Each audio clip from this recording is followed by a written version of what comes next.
All right, quickly, let's go down under to Australia and New Zealand, where the FIFA Women's World Cup is going down as we speak. We've seen games today. Italy got a fantastic result. Over the weekend, Ilestedt, the 90th minute winner, gave Sweden a 2-1 win over South Africa in their Women's World Cup Group G match on Sunday after a fortuitous equalizer from Fridolina Rolfo had cancelled out Hildah Magaia's opener.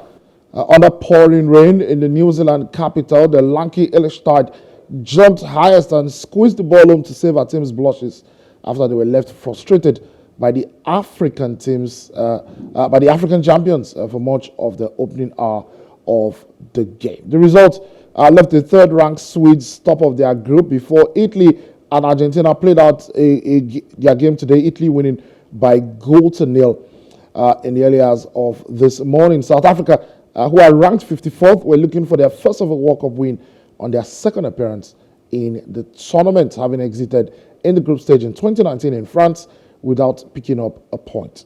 They kept their more fancied opponents at bay in the first half as a frustrated Sweden side controlled possession but could not find the finishing touch and threatened on the counter. All right, moving on to other games that we saw in the FIFA Women's World Cup over the weekend. That's apart from the Sweden-South Africa match. The Netherlands were also in action against Portugal. The Netherlands winning by 0-0 to kick off their Group E campaign against debutants Portugal at the Dundee Stadium, thanks to a first half goal from Stephanie van der Graats that was awarded on a VAR review.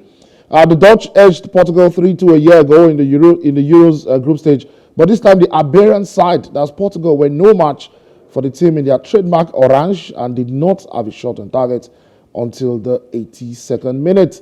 The Dutch scored in the 13th minute from a corner from Van der Graats, where she rose above the defense at the far post to head home, but the flag went up for offside when the lineswoman deemed Giroud to be obstructing the goalkeeper.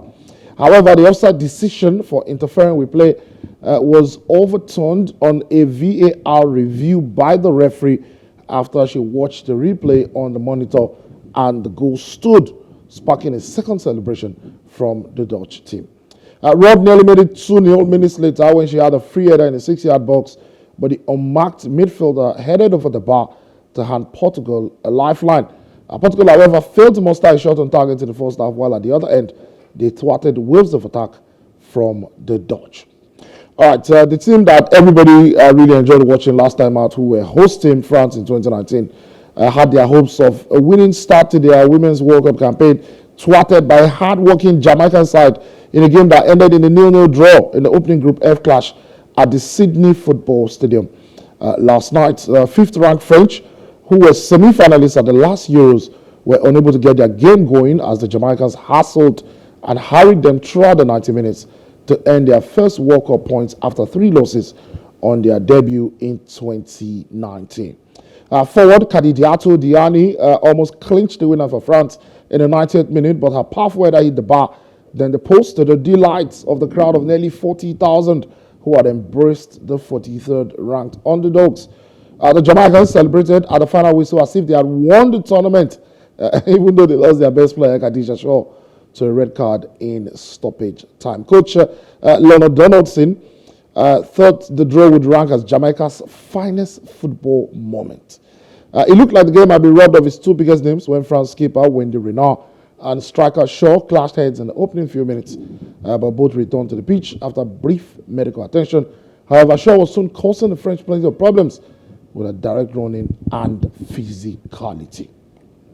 All right, let's quickly leave the FIFA Women's World Cup and everything that's happening. Of course, we do remember that Nigeria already played her first game of this competition, a 0-0 draw against Canada last week, Friday, in a game that saw Nigeria's goalkeeper and skipper, Nnadozie, of course, saving Nigeria from the penalty spot to, of course, help us to a point. And we'll be hoping, we'll play Australia next. We'll be hoping that we're able to get all 3 points in that one to put our legs, or at least one leg, into the next round of the World Cup.